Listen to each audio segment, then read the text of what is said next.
हलचल करुछि रायगड़ा लज्जा 23 गिरफ परे पुरुष शून्य इंतालगुड़ा। रायगड़ा भिड़ हिंसा घटना को नहीं सारा देश में चर्चा लगी रही बेले मामला को रेड फ्लैग अंतर्भुक्त करने को निर्देश देइछंती डीजीपी। क्राइमब्रांचर सीएडब्ल्यू टीम मामला रे मॉनिटरिंग करिवो। जून 16 तारिख रातिर सेही कला कहानी पाई आज बदनाम पूरा गाँ और आखपाख अंचल पुलिस रो कड़ा एक्शन परे पूरा गाँ एवं पुरुष शून्य। जो किछि जन रही जाइछंती सेमानंक मनरे भी भय आखिरे निद नाही। पुलिस केतेबेले काहाको उठाई नेबो सेही आशंकार समस्ते। इंतालीगुड़ा व्यतीत आखपाखर चांचड़ा साही पेड़ीपदर आदि गाँव में सामान्य अवस्था। घरे महिला मानक सह परिवार सदस्य एवं चिंतार सही दिनर सही लज्जाजनक घटना को मन पकाई अनेक एवं अनुतप्त। ता सहित जो माने प्रकृत दोषी सेमानंकु चिन्हट करी गिरफ करने को दाबी। एही जिल्ला रे सखाळुआ स्कूल हिटवेव को देखी निया जायछि निष्पत्ति। नुआपड़ारे 25 पर्यंत सखाळुआ स्कूल नुआपड़ा जिल्लार सखाळुआ स्कूल अवधि पड़िछि। 22 रु 25 तारिख पर्यंत सखाळुआ स्कूल निष्पत्ति निया जायछि। हिटवेव को देखी जिल्लापाल एही निर्देश देइछंती 25 तारिख जे सखाळ 6 रु 10:30 पर्यंत चलिबो स्कूल। हिटवेव पई पुरी रे स्कूल छुट्टी बढ़िथिला। 22 तारिख पर्यंत छुट्टी वृद्धि घोषणा करथिला जिला प्रशासन। ग्रीष्म प्रभाव को दृष्टि रे रखी एभଳି निष्पत्ति नेइथिला प्रशासन। रज परे मध्य तापमात्रा कमी नथिबारु पुरी जिल्ला रे एही निष्पत्ति निया जायथिला। पूर्वरु स्कूल और गणशिक्षा मंत्री नित्यानंद गंड घोषणा करथिले जे 18 तारिख रे स्कूल खोलिबो, किंतु ग्रीष्म प्रभाव को देखि जिल्लापाल सेही जिल्ला रे स्कूल खोलिबा बंद करबा नै निष्पत्ति नै परिबे। खोर्धा जिल्ला रे 19 रु 25 पर्यंत सखाळुआ स्कूल निर्देश दिया जायथिला। जिला प्रशासनर निष्पत्ति अनुसार खोर्धा जिल्ला रे सखाळ 6:30 रु 10:30 पर्यंत एही दिनगुड़िकरे चलिबो स्कूल। सरिला नीट यूजी टेस्ट परीक्षा देले 22 लाख रु अधिक छात्र छात्री। प्राय 1.5 मास व्यवधान रे डाक्तर हवा स्वप्न नहीं आज पुणी हल्ले बसिथिले 22 लाख रु अधिक छात्र छात्री। गत मास पेपर लीक परे अभूतपूर्व सुरक्षा व्यवस्था भितरे सारा देशर अनुष्ठित होइछि नीट यूजी टेस्ट। सेंटर रे पसिबा बेले टेन्स आ हॉल बाहर बेले हस हस मुह। परीक्षा केमिति होइछि ता सह रिजल्ट आसिबा परे स्पष्ट हबो, किंतु प्रथम परीक्षा रे पेपर लीक परे परीक्षा परिचालना नहीं जो शंका थिला ताहा दूरे जाइछि। नीट टेस्ट पई जेतिकी तैयार थिले परीक्षार्थी सेतिकी तत्पर थिला प्रशासन। स्वच्छ त्रुटि शून्य एवं निरपेक्ष परीक्षा परिचालना पई एनटीए बड़ प्रस्तुति भितर सरिछि मेडिकल एंट्रांस टेस्ट। परीक्षा आरंभ समय थिला अपराह्न 2टा। रिपोर्टिंग टाइम थिला दिन 11टा रु 1:30।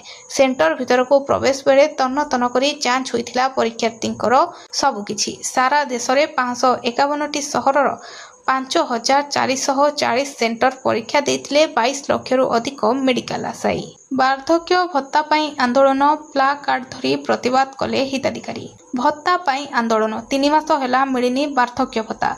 चली चली ब्लॉक कार्यालय को गले शताधिक वृद्ध वृद्धा। बलांगीर जिला पाटणागड़ ब्लॉक रो शताधिक हिताधिकारी ब्लॉक छक ठारू एक शोभायात्रा रे बाहरी वीडियो को कार्यालय रे पहुंची प्ला कार्ड धरी प्रतिवाद करथिले हिताधिकारी। वीडियो जरिया रे राज्यपाल को 3 दफा दाबीपत्र देइछंती। तुरंत भत्ता प्रदान अकाउंट बदल रे हाथ रे टंका देबा और 80 वर्ष होइतिबा हिताधिकारी को तुरंत 3500 टंका प्रदान करिया को दाबी करिसंती।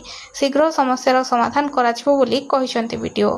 चली चली वीडियो को कार्यालय आगरे शताधिक वृद्धा वृद्धि पाटणागड़ ब्लॉक रो शताधिक हिताधिकारी आंदोलन चलीथिला।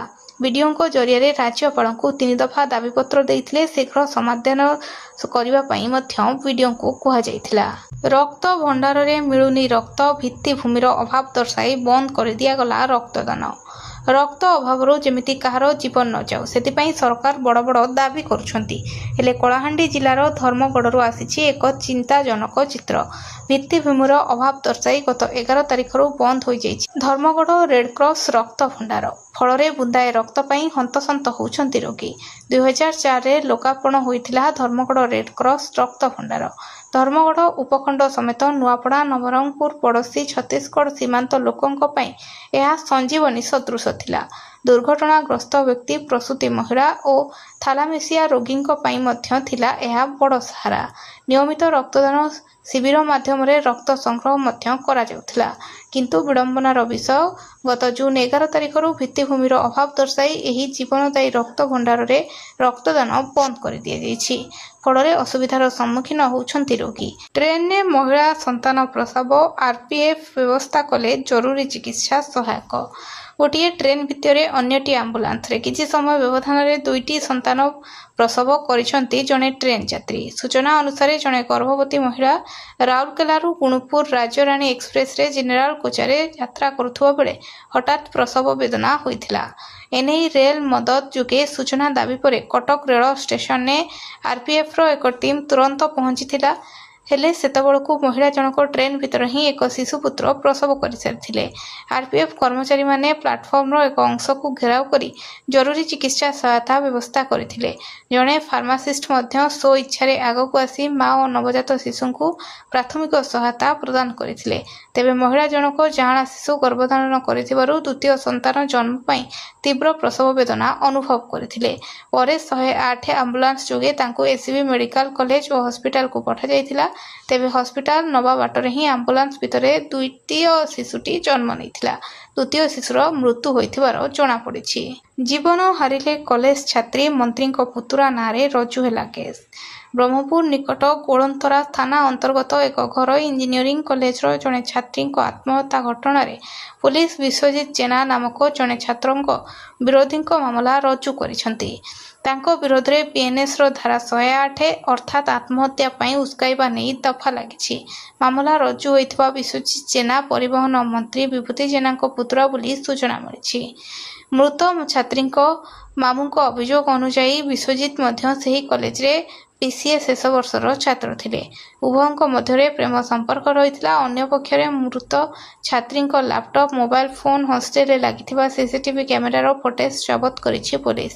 ଗତକାଲି ସକାଳେ କଲେଜ ହଷ୍ଟେଲରୁ ଛାତ୍ରୀ ଜଣକୁ ଉଦ୍ଧାର କରାଯାଇ ବ୍ରହ୍ମପୁର MKCG ମେଡିକାଲରେ ଭର୍ତ୍ତି କରାଯାଇଥିଲା। ହେଲେ ସେଠାରେ ଡାକ୍ତର ତାଙ୍କୁ ମୃତ ଘୋଷଣା କରିଥିଲେ। ଏନେଇ ଥାନାରେ ଅଭିଯୋଗ ପରେ ପୋଲିସ ପହଞ୍ଚି ସାଙ୍ଗସାଥୀକୁ ପଚରାଉଚରା କରିଥିଲା। କମିଲା ସୁନା ଦାମ 65,000 ଟଙ୍କା, ଶୀଘ୍ର କିଣି ନିଅନ୍ତୁ ନହେଲେ ପୁଣି ବଢ଼ିପାରେ ଦାମ।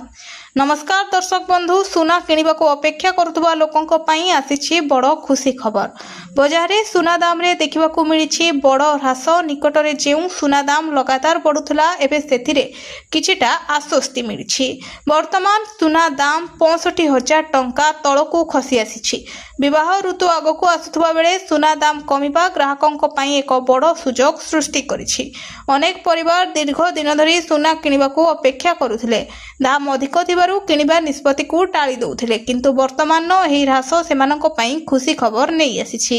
ସୁନା ବଜାର ବିଶେଷଜ୍ଞଙ୍କ ମତରେ ଆନ୍ତର୍ଜାତୀୟ ବଜାରରେ ଚାହିଦା ଓ ଡଲାର ମୂଲ୍ୟର ପରିବର୍ତ୍ତନ ଯୋଗୁଁ ସୁନା ଦାମରେ ଏହି ହ୍ରାସ ଦେଖାଯାଇଛି। ବର୍ତ୍ତମାନ ଓଡ଼ିଶା ସହିତ ଦେଶର ବିଭିନ୍ନ ସହରର ସୁନା ଦୋକାନଗୁଡ଼ିକରେ ଗ୍ରାହକଙ୍କ ଭିଡ଼ ବଢ଼ିଥିବାର ଦେଖାଦେଇଛି।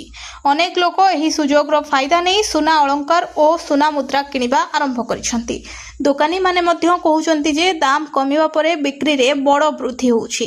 ତେବେ ସୁନା କିଣିବା ପୂର୍ବରୁ ହଲମାର୍କ ଯାଞ୍ଚ କରିବା, ବିଲ୍ ନେବା ଏବଂ ବିଭିନ୍ନ ଦୋକାନରେ ରେଟ୍ ତୁଳନା କରିବା ଅତ୍ୟନ୍ତ ଜରୁରୀ। କେବଳ କମ୍ ଦାମ ଦେଖି କିଣିବା ପରିବର୍ତ୍ତେ ଗୁଣବତ୍ତାକୁ ମଧ୍ୟ ଗୁରୁତ୍ୱ ଦିଅନ୍ତୁ। ସୁନା କିଣିବାକୁ ଯଦି ଯୋଜନା କରୁଛନ୍ତି, ତେବେ ଏହି ସମୟ ଆପଣଙ୍କ ପାଇଁ ଭଲ ସୁଯୋଗ ହୋଇପାରେ। ଆଗାମୀ ଦିନରେ ସୁନା ଦାମ ପୁଣି ବଢ଼ିବ କି କମିବ, ତାହା ବଜାର ସ୍ଥିତି ଉପରେ ନିର୍ଭର କରେ। ଜଲ୍ଦି କିଣି ନିଅନ୍ତୁ ନହେଲେ ପୁଣି ପରେ ବଢ଼ିପାରେ ସୁନା ରେଟ୍। ସୁନା କିଣିବାକୁ ଭାବୁଥିବା ଲୋକଙ୍କ ପାଇଁ ଆସିଛି ବହୁତ ବଡ଼ ଖୁସି ଖବର। ଦୀର୍ଘ ଦିନ ପରେ ସୁନା ଦାମରେ ଦେଖିବାକୁ ମିଳିଛି ହ୍ରାସ। ଏହି ଖବର ଶୁଣିବା ପରେ ସୁନା ବଜାରରେ ଗ୍ରାହକଙ୍କ ଭିଡ଼ ବଢ଼ିବା ଆରମ୍ଭ ହୋଇଛି। ଯେଉଁମାନେ ବିବାହ, ବ୍ରତଘର କିମ୍ବା ଭବିଷ୍ୟତ ସଞ୍ଚୟ ପାଇଁ ସୁନା କିଣିବାକୁ ଚାହୁଁଥିଲେ, ସେମାନଙ୍କ ପାଇଁ ବର୍ତ୍ତମାନ ସମୟ। ଦର୍ଶକ ବନ୍ଧୁ, ଗତ କିଛି ମାସ ଧରି ସୁନା ଦାମ ଲଗାତାର ବଢ଼ି ଚାଲିଥିଲା। ଅନେକ ଲୋକ ଭାବୁଥିଲେ ଯେ ଦାମ ଆହୁରି କମିଲେ କିଣିବେ। ବର୍ତ୍ତମାନ ବଜାରରେ ଦାମ କମିବା ପରେ ସେମାନଙ୍କ ପାଇଁ ଆସିଛି ସୁବର୍ଣ୍ଣ ସୁଯୋଗ। ବିଶେଷଜ୍ଞମାନେ କହୁଛନ୍ତି ଯେ ବର୍ତ୍ତମାନର ହ୍ରାସ ସ୍ଥାୟୀ ହୋଇନପାରେ। ଆଗାମୀ आगामी दिन में चाहिदा बढ़िले दाम पुणी उपरकू जाइपारे। एही कारणरू अनेक लोक वर्तमान ही सुना किनिबा को आग्रह देखाउछंती। विशेषकर विवाह ऋतु पई प्रस्तुति करुथुवा परिवार माने एही सुजोग को हातछड़ा करबा को चाहुनांती। सुना दुकान गुड़िकरे ग्राहकंक संख्या बढ़िथिबारु व्यवसायी माने मध्य खुशी अछंती। तेबे ध्यान रखंतु, सुना किनिबा पूर्वरु सबुबेले हॉलमार्क जांच करंतु, दुकानरू पक्का बिल नियंतु एवं विभिन्न दुकान ने दाम तुलना करी किनंतु।